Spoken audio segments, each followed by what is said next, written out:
¡Uy, qué miedo! ¡Un bicho! Mátalo, te puede enfermar. No, pobrecito. Huye bicho de ese animal. ¿Cuál animal? ¿Por qué dices eso? Porque aunque no lo creas, todos somos bichos. Ciencia, Divulgación, Naturaleza. Investigación. salud. noticias. Zoonosis. De humanos y otros bichos, divulgando el conocimiento sobre el hombre y la naturaleza.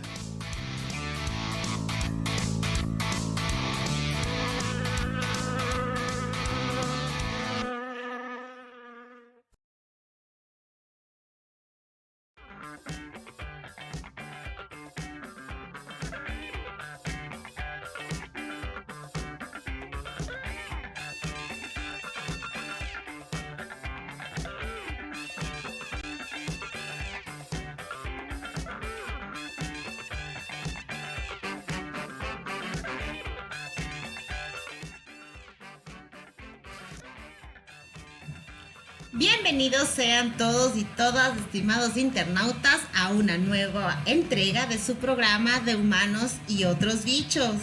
Espero que el programa del día de hoy les guste muchísimo y quisiera iniciar este programa con una frase muy bonita que me pareció súper interesante. Hemos aprendido a volar como los pájaros, a nadar como los peces, pero no hemos aprendido el sencillo arte de vivir como hermanos. Con esta frase de Martin Luther King, activista por los derechos civiles, encaminada a terminar la segregación estadounidense y la discriminación racial, les damos la más cordial bienvenida. Y además quiero saludar a mis compañeros del día de hoy, a Franklin, a Sandrita. Qué gusto compartir este nuevo episodio con ustedes. Sandrita.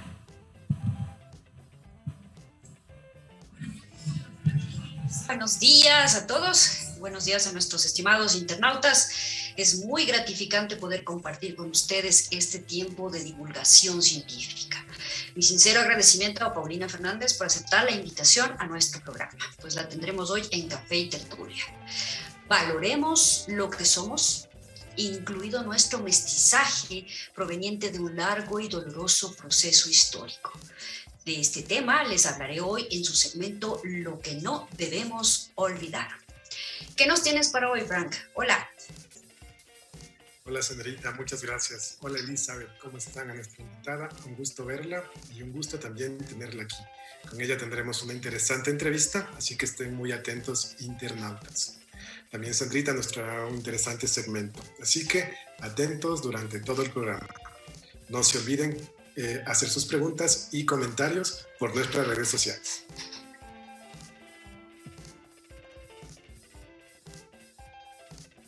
Como el Franklin nos lo dice, estén siempre pendientes de nuestras redes sociales. Estamos en el Facebook, en el Twitter, en el Instagram con @bichoscis.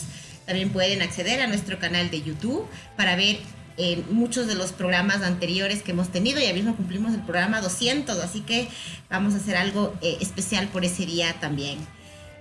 También pueden contactarse con nosotros pues por el Twitter, el Telegram, ya me estoy olvidando hasta las redes sociales que tenemos. Y también pueden estar pendientes de nuestros canales de nuestros podcasts, de los miércoles de podcast. Recuerden que tenemos nuestro canal de Spotify y nuestro canal de iVoox, en donde también pueden ver.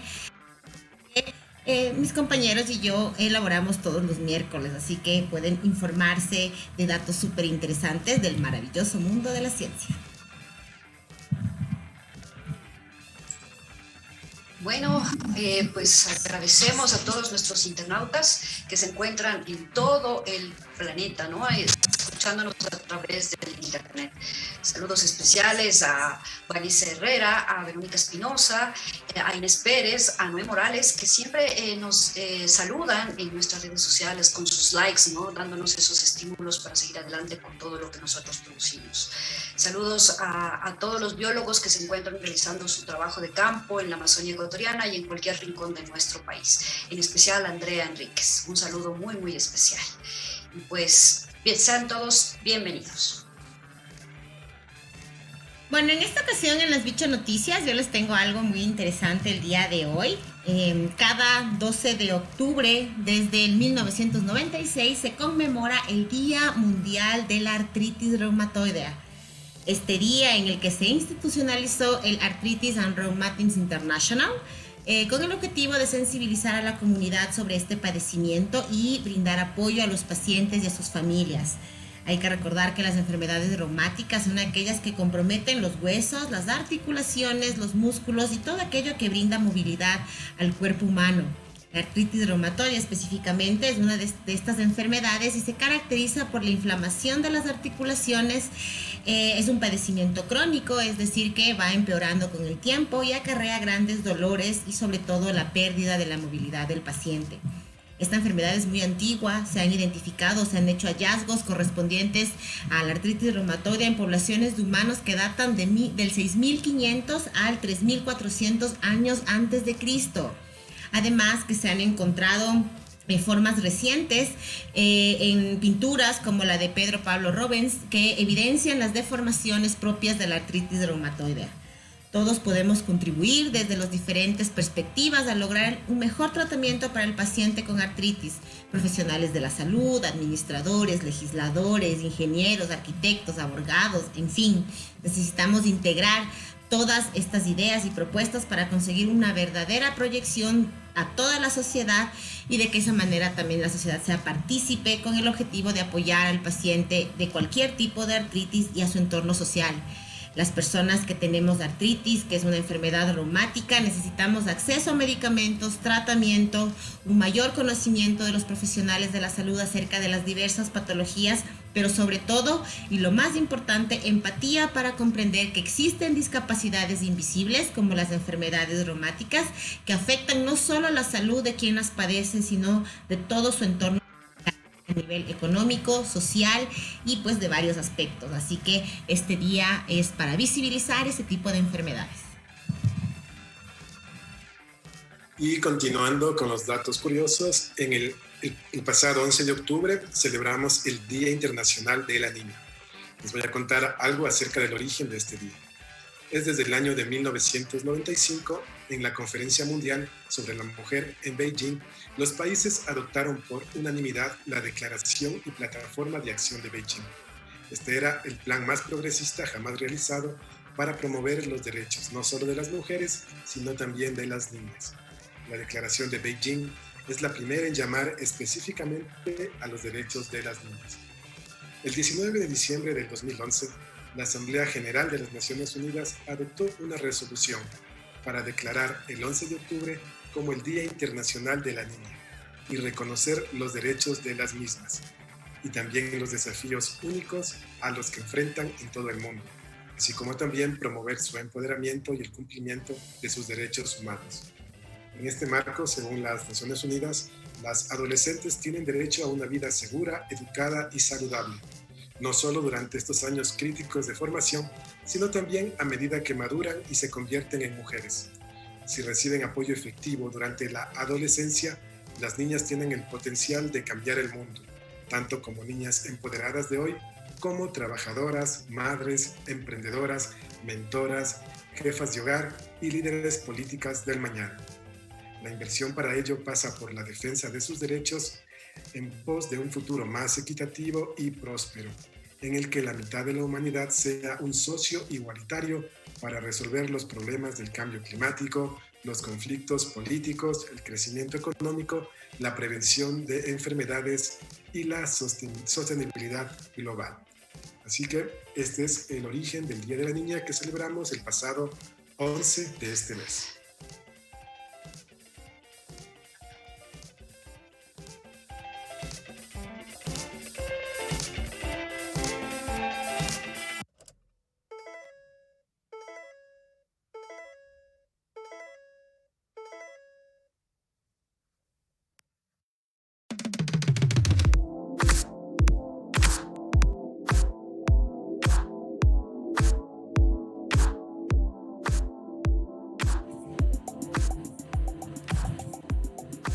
Bueno, y como Sandrita lo había mencionado, tenemos hoy nuestro segmento Café y Tertulia, así que estén pendientes a la entrevista que tenemos el día de hoy, ¿cierto, Sandrita?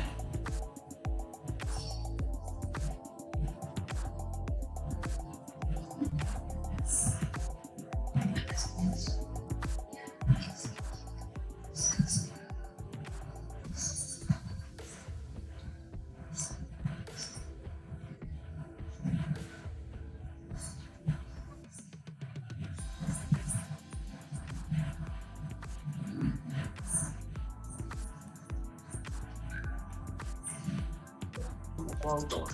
Su trabajo está enfocado en la identificación de blancos, validación y análisis de eficacia en diferentes líneas celulares para el tratamiento de tuberculosis y su potencial aplicación para el diagnóstico de esta enfermedad. El trabajo de Paulina sobre la caracterización del primer tratamiento no antimicrobiano para la tuberculosis se publicó en 2018 y recibió mucho interés de los medios, incluido un artículo en el Servicio Mundial de la BBC. Su investigación ha llevado a enfatizar a los medicamentos antivirulencia como una nueva forma de combatir la resistencia a los antibióticos y a destacar la oportunidad de explorar el uso de estos antibióticos no tradicionales contra las enfermedades infecciosas. Paulina se ha enfocado en el área de diagnóstico clínico e investigación de enfermedades infecciosas, en particular de tuberculosis humana, por 8 años. Bienvenida, Pauli, es un gusto tenerte aquí. Gracias, chicos. Que estés aquí presente en nuestro Café y Tertulia el día de hoy. Es un placer realmente tenerte como entrevistada. Bueno, como Sandrita lo mencionó, dentro de tu formación, tú iniciaste todo esto como bioquímica, ¿cierto? ¿Cómo entró este gusto por la bioquímica? ¿Por qué decidiste estudiar esta carrera? Bueno, yo no quería ser bioquímica. No, yo quería ser genetista. Y no quería estudiar medicina porque según yo y mi cabeza era muy largo. Entonces, a la final terminé estudiando más tiempo. Entonces yo no fui a medicina a la central y no sé cómo, no recuerdo, escuché de esta carrera de bioquímica clínica que ahora es bioquímica farmacéutica y vi que solo me fui a ver qué más tenía en las materias y vi que daban genética y ya no revisé lo demás, que también sería, solo vi genética y todavía genética eran como los últimos semestres. Entonces toda mi fe y esperanza estaban puestas, qué sé yo, en el 7º semestre. Entonces, a la verdad, yo incluso no me gustaba el laboratorio clínico. O sea, yo odiaba el laboratorio clínico porque me hicieron hacer prácticas en el colegio. Entonces, la verdad fue por eso. No es que yo tenía una idea clara. ¿Y cómo empiezas a interesarte por la investigación en temas relacionados sobre todo con la tuberculosis, Pauli? ¿Cómo fue ese amor o ese apego, el inicio de ese camino hacia la tuberculosis? Bueno, luego que ya seguía avanzando en la carrera, me di cuenta que genética no me gustaba, pero me comenzó a gustar microbiología. O sea, siempre fue como ese asombro de cómo ver cosas tan pequeñitas, cómo puede ser un completo sistema. Entonces, primero me gustó la microbiología, ¿no? Siempre iba a hacer prácticas de microbiología en los hospitales, siempre huí del laboratorio clínico. Y fue ahí cuando comencé como a interesarme. Y finalmente, para llegar a la parte de investigación, pues fue cuando fui al CIS, donde ustedes ahora habitan. Ahí me acuerdo que mi profesora escogió las mejores notas de microbiología y justo ese periodo yo había sacado buenas notas porque para el segundo ya no había sacado. Entonces justo ese periodo que escogió, yo fui escogida para ir porque creo que solo habían 2 cupos. Entonces fue mi amiga Anita, que ustedes bien la conocen, y fui yo. Entonces ahí fue mi camino hacia la investigación. Muy interesante, Pauli. No sabía esa etapa que no te gustaba la bioclínica. Pauli, bueno, no me gustaba, yo no sabía lo que me metía. Pauli, tú ya empiezas a investigar temas relacionados con tuberculosis. Algo que me ha llamado la atención es las similitudes y las diferencias que hay entre la tuberculosis humana y la tuberculosis bovina. Tú como especialista en este tema, ¿podrías explicarnos algo para que nuestros internautas se enteren un poquito más? ¿De qué es la bovina y qué es la humana? ¿O sí, qué es la tuberculosis? Y introdúceles en algo de lo que es la tuberculosis bovina, la humana, sus diferencias, algo que tú nos puedas explicar acerca de esto como especialista. Bueno, en general la tuberculosis es una enfermedad infecciosa, está en el top 10 de las que infecta, la tuberculosis humana, ¿no? Que infecta y que causa muerte alrededor del mundo. Entonces es una enfermedad que preocupa. Ahora es producida por una bacteria que nosotros reconocemos como Mycobacterium tuberculosis. Ese género también afecta a los animales. Ahora, si bien pasé por el CIS, mi especialidad es humana, ¿ya? Entonces, hablando en la humana, podemos ver que afecta principalmente a los pulmones, porque es una bacteria que ingresa por la nariz y su primer nicho o su primer, podríamos decir, célula favorita, vienen a ser los macrófagos alveolares, y es ahí donde se queda. Entonces puede quedarse ahí o puede haber, como conocemos también, la tuberculosis, que ya la encontramos en otros órganos. Entonces, para resumir, la tuberculosis humana afecta generalmente a los pulmones pulmonar, y la que no afecta a los pulmones extrapulmonar. Y la de la bovina es producida por Mycobacterium bovis, que es la diferencia, digamos, principal entre cuál es el agente que produce a la bovina y a la humana. Ese es mi resumen. Pauli, qué interesante que nos cuentes todo esto. Creo que también no hace mucho estaba además leyendo una información sobre cómo todos los recursos con esto de la pandemia de la COVID-19 se han enfocado en esta enfermedad, y enfermedades tan prevalentes y que pueden causar muerte en los humanos como la tuberculosis, pues de alguna manera están quedando relegadas, ¿no? Creo que deberíamos otra vez tomar y enfocarnos de estas enfermedades, sobre todo por el número de muertes que causan, ¿no?, a los humanos. Ahora, Pauli, tus estudios de maestría, de doctorado, de postdoctorado, los has realizado en Manchester, en Inglaterra. Cuéntanos, ¿cómo fue esa experiencia de tus estudios en Europa? ¿Y qué consejos les podrías dar a las personas, a los chicos que están interesados en ir a estudiar a Inglaterra o salir al extranjero a estudiar? A ver, consejos antes de olvidarme. Bueno, si es un país extranjero, o sea, si quieren salir a otros países diferentes a los que hablan español, mi primer consejo, si es que todavía no salen de la U, es, por favor, empiecen a estudiar inglés. Porque yo he visto muchas becas, incluido yo mismo cuando ya tenía la beca, no pasaba mi examen de IELTS o TOEFL. Entonces, me demoré 1 año y medio hasta dar más de 5 veces del examen y poder pasar. Entonces yo he visto que eso ha sido un impedimento, pero si los chicos empiezan desde antes de estudiar el inglés, pueden, ya esa es la primera carta para salir. Entonces ese sería mi principal consejo. Y la segunda es que no tengan miedo. Muchas de las veces todos los papeleos nos hacen pensar que no, mejor me quedo aquí en mi casa. Pero siempre hay alguien que ya sabe, siempre hay alguien que ya vivió cómo sacar el pasaporte o cómo aplicar. Y debemos preguntar, eso es lo único que debemos hacer. Mi experiencia en Manchester, el primer año fue muy duro, obviamente por el idioma, obviamente por el nivel de educación que yo no sabía ni hacer una PCR, y obviamente allá ya pensaban que uno sabe todo, y eso es mentira, ¿no? Entonces fue bastante, hasta yo equipararme al mismo nivel de mis compañeros de Asia, de mis compañeros de Inglaterra, todos ellos, ¿ya? Esa fue la parte que más me costó de adaptarme mi primer año. Y luego ya la vida se vuelve tranquila y te adaptas. Más bien, ya no te das cuenta que estás allá y vuelta también es un shock. No, me imagino, la parte de adaptación creo que es lo más importante también.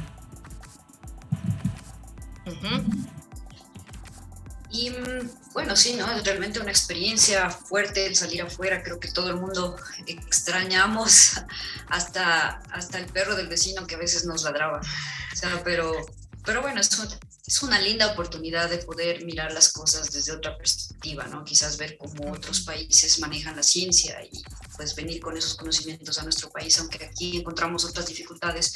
Pero bueno, lo importante es tratar de aportar y generar el cambio, ¿no? Cuéntanos sobre tu trabajo en identificación de blancos, validación y análisis de eficacia en diferentes líneas celulares para el tratamiento de tuberculosis y su potencial aplicación para el diagnóstico. ¿De qué se trata este título así tan largo y rimbombante? ¿De qué se trata toda esa información? Ustedes sabrán que hay dos tipos, bueno, no hay dos. El tipo que la pastillita que nos tomamos de antibióticos, esa es la tradicional, ya que afecta hacia la membrana, a la síntesis de proteínas, etcétera, pero de la bacteria. Ese es el tratamiento que ha ocasionado que ahora tengamos lo que se conoce como resistencia antimicrobiana. Entonces, hay otros grupos, o la Organización Mundial de la Salud como que impulsa a que otros grupos estudien otros mecanismos de matar o inhibir o atacar esa enfermedad, ¿ya? Entonces lo que yo hago es estudiar los no tradicionales, es decir, no el que me va a afectar a mi bacteria, no, sino lo que, por ejemplo, lo que yo me enfoqué en factores de virulencia. Entonces, ¿qué significa esto? La bacteria, cuando quiere defenderse, qué sé yo, de una célula del organismo, de un macrófago, la bacteria secreta muchas proteínas. Entonces, es como tener, es la defensa. Entonces, lo que hacemos en los tratamientos no tradicionales es atacar a sus defensas, es decir, atacar a las bacterias, a las proteínas que están siendo secretadas. Es algo así como, si tenemos una pistola, no le atacas a la pistola, sino a la bala, ¿ya? Evitas que la bala vaya a donde tenga que ir. Entonces, de eso se trata. Eso fue mi investigación, tratar de ver qué puede detener a esa bala sin importarme la pistola, ¿ya? Y por eso identificamos algunos blancos y todo enfocado obviamente en tuberculosis. Y todo esto lo hicimos a nivel celular, porque ustedes deben saber que luego de la celular pasamos a los animales, ¿ya? Y luego a las personas. Y como Eli nos decía, con esto del COVID nos dimos cuenta que lo que tardan 10 años en producirse puede hacerse en 1 año y medio o 2 con recursos y obviamente con personas enfermas, ¿no? No sé si quedó muy claro. Sí, Pauli, estuvo muy clara tu explicación de un tema tan complejo. Pauli, tú en el 2018 publicaste un trabajo sobre la caracterización del primer tratamiento no antimicrobiano para la tuberculosis. Cuéntanos de qué se trata este trabajo y cuál fue el interés de la BBC en esta investigación y de todos los medios ingleses que se interesaron por este tema que tú hiciste allá en Inglaterra. Ya, entonces como les decía, nosotros atacamos la bala y no la pistola. Bueno, es el ejemplo que para mí se me hace más fácil. Entonces, no ha habido ninguno de este tipo de tratamientos ha sido validado en animales. El único que fue por primera vez validado fue el de mi grupo. Entonces, todos han sido validados en células, pero para que siga subiendo el escalón de validación, el siguiente paso es mostrarlo en modelos animales. Entonces, nosotros con colaboraciones demostramos que si hacemos esta estrategia de inhibir la bala y no la pistola, nosotros podemos reducir la infección y eso lo demostramos. Entonces, por eso fue el primer tratamiento tradicional, no antibiótico, o sea, donde no utilizamos el antibiótico para tratar tuberculosis. Es decir, atacamos la bala. Por eso fue el primero, ¿no? En salir alrededor de todo el mundo.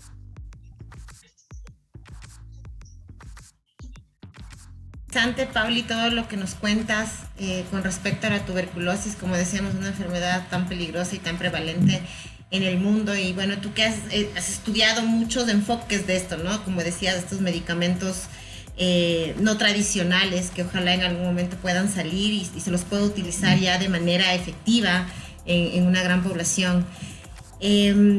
Tú que has trabajado con todo esto de la tuberculosis y sobre todo en el extranjero y todo, ¿qué nos puedes decir o si tienes datos sobre qué está sucediendo con la tuberculosis en el Ecuador? ¿Cuál es la realidad de esta enfermedad aquí en el país? Bueno, los últimos datos que tuve, que los necesitaba para escribir un proyecto realmente, eran del 2018, si no mal recuerdo, que fue hace enero que yo pedía. Entonces, según tengo entendido, los datos están en algún lado, pero no sé por qué no salen a la luz. Todavía teníamos unos casos de 7,000, alrededor de 7,000 casos reportados, más o menos de lo que me acuerdo al año para ese año. Pero se estimaba que faltaban unos 1,000 casos más de haber sido reportados, porque hay como una estimación de cuál sería la proyección de casos para ese año. Entonces eso es lo que nos decía o nos hacía pensar, es que no todas las personas estaban siendo diagnosticadas. Por eso es que esa predicción de los 1,000 casos más no aparecían, ¿ya? ¿Para qué necesitaba estos datos yo? Efectivamente para lo mismo, para ver la necesidad de implementar nuevos métodos de diagnóstico.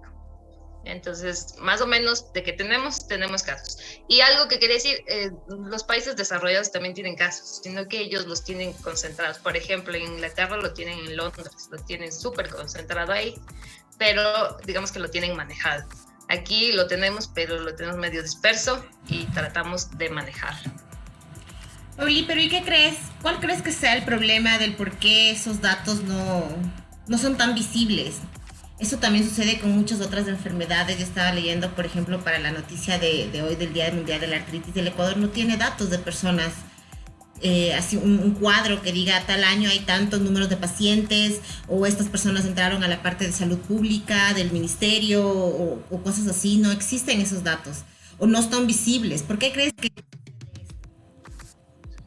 ¿Por qué creo? Bueno, tengo un amiguito que pasó por ahí, ustedes le conocen, me decía, el proceso para ingresar todos los datos demora.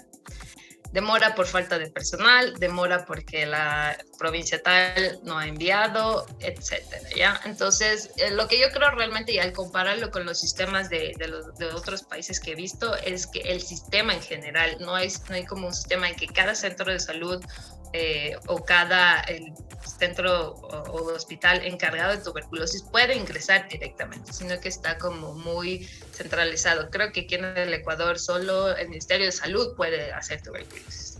Y si hay algún público privado que hace tuberculosis, ya no puede ser nada más. Entonces, los sistemas deberían mejorarse, porque claro, uno va y dice, ve una enfermedad X y dice Ecuador nada, entonces tú dices, no, pero si hay un montón de enfermedades en Ecuador, ¿dónde está la información?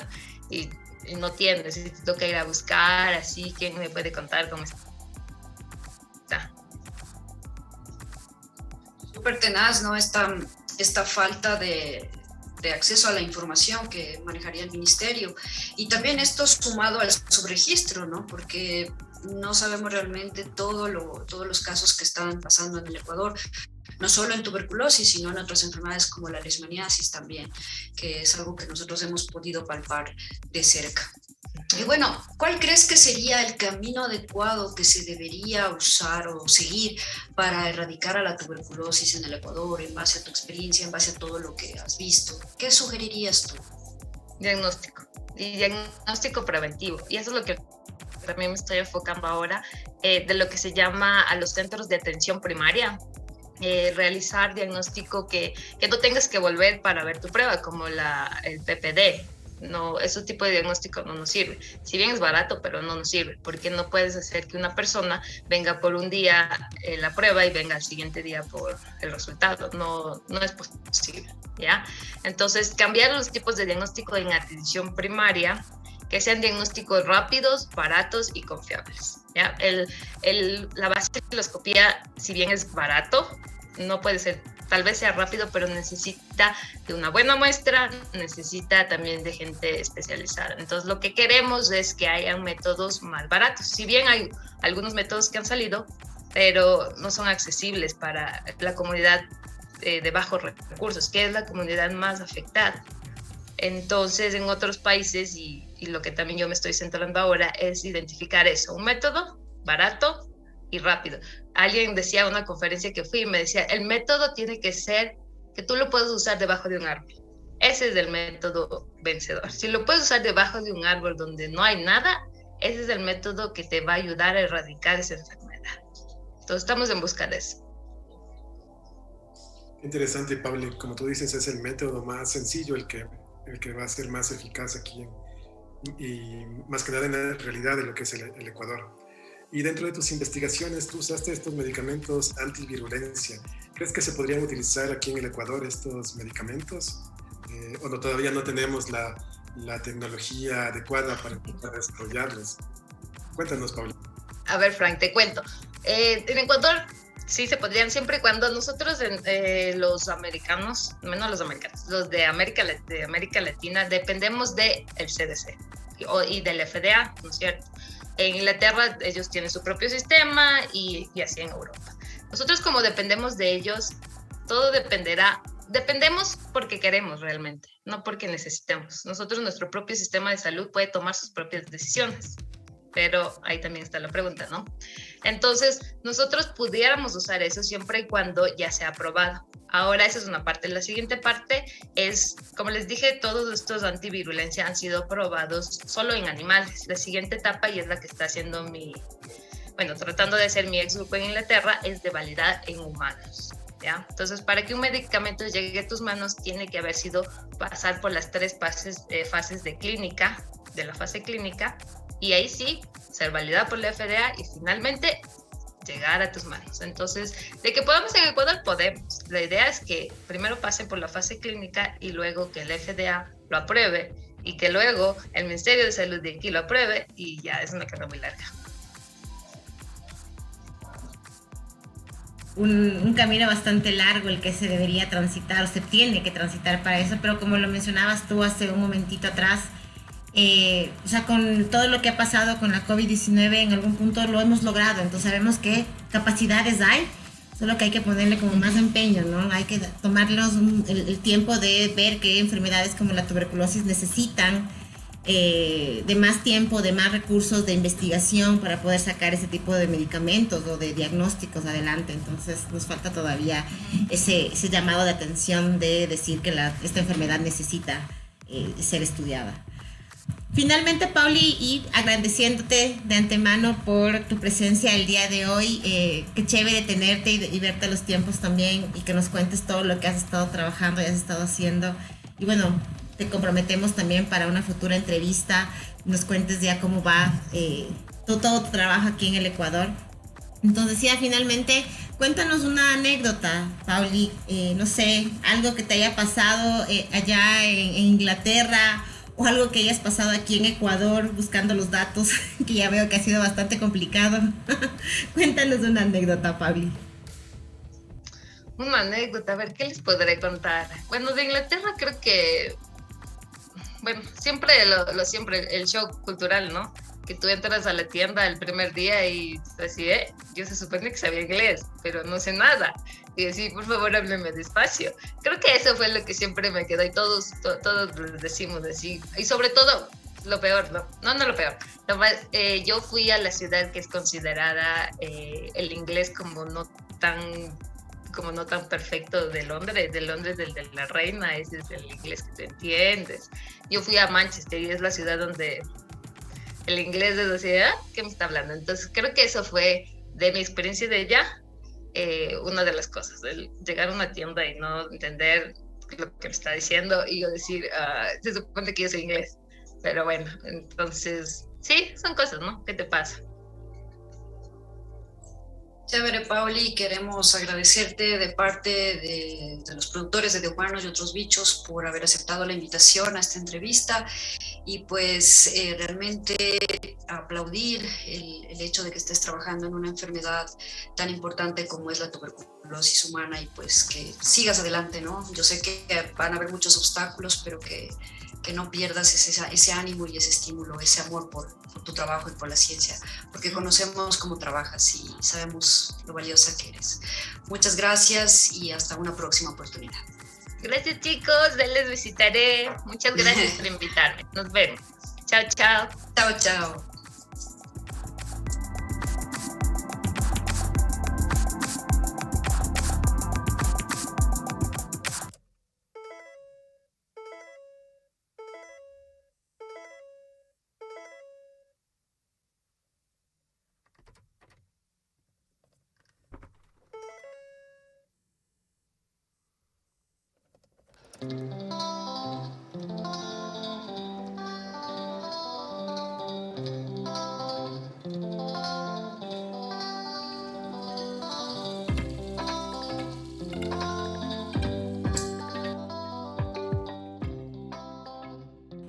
Continuamos nuestro programa con el segmento Lo que no podemos olvidar.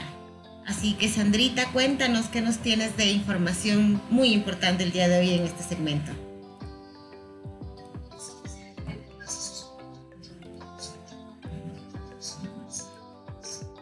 Y nuestra historia. El tema que hoy abordaremos será lo que significa el 12 de octubre para Latinoamérica. El 12 de octubre de 1492 se marcó como la fecha en la que el genovés Cristóbal Colón llegó por primera vez a América a bordo de sus 3 carabelas. Él se hallaba en la búsqueda de las Indias, pero se encontró con pueblos aborígenes y tierras distintas de las que imaginaba. En España, este día es considerado el Día de la Hispanidad y se celebra una fiesta nacional. Sin embargo, al otro lado del Océano Atlántico no se celebra la llegada de Colón, sino a los pueblos que habitaban el continente antes de que él desembarcara. A pesar de que han pasado más de 500 años del viaje de Cristóbal Colón, esta fecha y su significado no logra atracar en el puerto de la Concordia y naufraga en el mar de la polémica. Para muchos, todo se resume en si hay que pedir perdón o no por los actos realizados durante la conquista de América. En muchos países de América Latina este día se denomina el Día de la Raza, pero en los últimos años algunos países han cambiado su denominación para poner de relieve la diversidad indígena frente a la cultura impuesta por los colonizadores españoles. Estos son los países que han cambiado el nombre del día. Argentina. Por encargo del Ejecutivo argentino, el Instituto contra la Discriminación, la Xenofobia y el Racismo, INADI, rebautizó el 12 de octubre como Día de la Diversidad Cultural Americana en 2010, para promover la reflexión histórica y el diálogo intercultural acerca de los derechos de los pueblos originarios. Bolivia. Evo Morales, primer presidente indígena de Bolivia, decidió cambiar el nombre de la festividad en 2011 por el Día de la Descolonización en el Estado Plurinacional de Bolivia. Durante su mandato, él siempre estuvo recordando este día para que todos los bolivianos lo interioricen. Costa Rica. Desde 1994, esta fecha pasó a llamarse oficialmente Día de las Culturas. El mismo se fundamenta en la tolerancia, reconoce la diversidad étnica prevaleciente en América y no niega la herencia de España, el legado de los indígenas y el aporte africano, entre otros, lo que los convierte en una nación pluricultural y multiétnica. Guatemala. Los guatemaltecos celebran el Día de la Resistencia Indígena. Venezuela. Hugo Chávez decidió en el año 2002, mediante un decreto, que esta fecha se llamaría Día de la Resistencia Indígena, para poner fin a una denominación que consideraba discriminatoria, racista y peyorativa. Perú. El Congreso de la República de Perú conmemora en esta fecha el Día de los Pueblos Originarios y del Diálogo Intercultural desde 2009. Chile. El Día del Descubrimiento de Dos Mundos es el nuevo nombre que dieron los chilenos al 12 de octubre. Nicaragua. Para los nicaragüenses, la fiesta se rebautizó en 2007 como Día de la Resistencia Indígena, Negra y Popular, siguiendo la estela de Guatemala o Venezuela. República Dominicana. El 12 de octubre se celebra el Día de la Identidad y Diversidad Cultural en la isla caribeña, aunque se sigue utilizando el antiguo Día de la Raza. Uruguay. Se celebra el equivalente del Día de la Raza el 14 de abril, Día de las Américas. Sin embargo, el 12 de octubre se celebra el Día de la Diversidad Cultural desde el año 2014. La denominación actual del 12 de octubre como Día de la Raza surge de una visión europea de la historia en atención al contingente español colonizador. A todas luces, dicho nombre no concuerda con el sentimiento predominante en la mayoría de los pueblos latinoamericanos, dice el texto de la ley que modificó la denominación. Y finalmente, nuestro país, Ecuador. Cada 12 de octubre, Ecuador celebra el Día de la Interculturalidad y Plurinacionalidad con Inclusión y Justicia a partir del año 2011. Mediante el decreto ejecutivo número 910, firmado por el expresidente de la República del Ecuador, economista Rafael Correa, se justificó el cambio de nombre con el objetivo de reconocer y rectificar el verdadero significado del acontecimiento del 12 de octubre. Promover el diálogo entre las diversas culturas y saberes, fortalecer la unidad nacional en la diversidad de construir el nuevo Estado incluyente de paz y justicia. Y se dispuso que el Ministerio Coordinador de Patrimonio y los Ministerios de Cultura, Educación, Secretaría de Pueblos se encarguen de realizar actividades para esta conmemoración en cada provincia del territorio nacional, tomando en consideración que el Ecuador es rico en diversidad étnica cultural, pues cuenta con 17 pueblos y nacionalidades en la costa, sierra y Amazonía. Debemos reconocer que esta fecha histórica fue el encuentro de dos mundos que nos cambió muchísimo. pues nuestras culturas ancestrales fueron absorbidas y dieron lugar al surgimiento de naciones mestizas. Este proceso fue doloroso y traumático, pero fue lo que sucedió y no podemos cambiarlo. Lo que sí debemos recordar y valorar es que somos mestizos con origen indígena, africano, asiático y europeo. Esta información fue tomada de las páginas web Euronews, Ministerio de Cultura del Ecuador y El Comercio. Espero que les haya sido de interés. Hasta una próxima oportunidad en su segmento Lo que no podemos olvidar.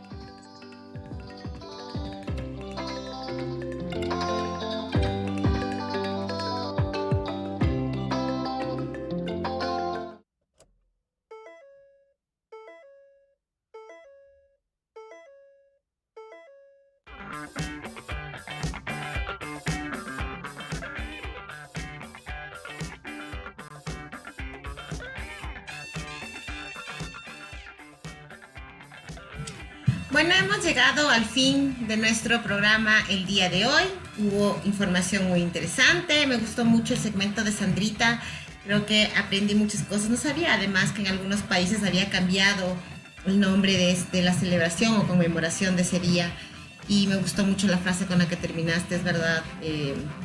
Es lo que nos pasó, es lo que sucedió y simplemente creo que tenemos que ser más amigables con esto de la diversidad, porque somos diversos, somos variados y debemos convivir con ello y disfrutarlo además. Así que bueno, muchas gracias a nuestros radioescuchas también por habernos acompañado el día de hoy. Espero, como digo, que les haya gustado mucho el programa de hoy. Pues nos vemos el próximo viernes. Muchas gracias, internautas, por acompañarnos en este programa. Muy interesante las palabras de Sandrita. Sin duda hay que tener en mente que somos un pueblo mestizo y como pueblo mestizo, unidos todos, debemos proyectarnos hacia el futuro, buscando lo mejor para todos, muy unidos. Hasta la próxima semana, estimados internautas. Bueno, qué chévere que les haya gustado este segmento. A mí también me impactó haber encontrado esta información y pues haberla compartido con todos y haber sentido también eso, ¿no? De que somos mestizos y no podemos cambiarlo y debemos valorarlo, ¿sí? Y pues, bueno, como todos los viernes, llegamos al final y debemos decir nuestra querida frase. ¿Listos? ¿Vamos a intentarlo? Vamos ahí. 1. Listo. 1, 2, 3. Y que la ciencia triunfe. Chao a todos, chao compañeros. Chao, chao.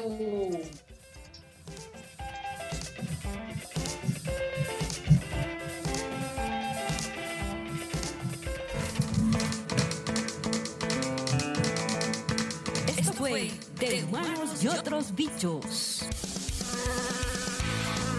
Si te gusta la ciencia divertida, no te olvides de escucharnos.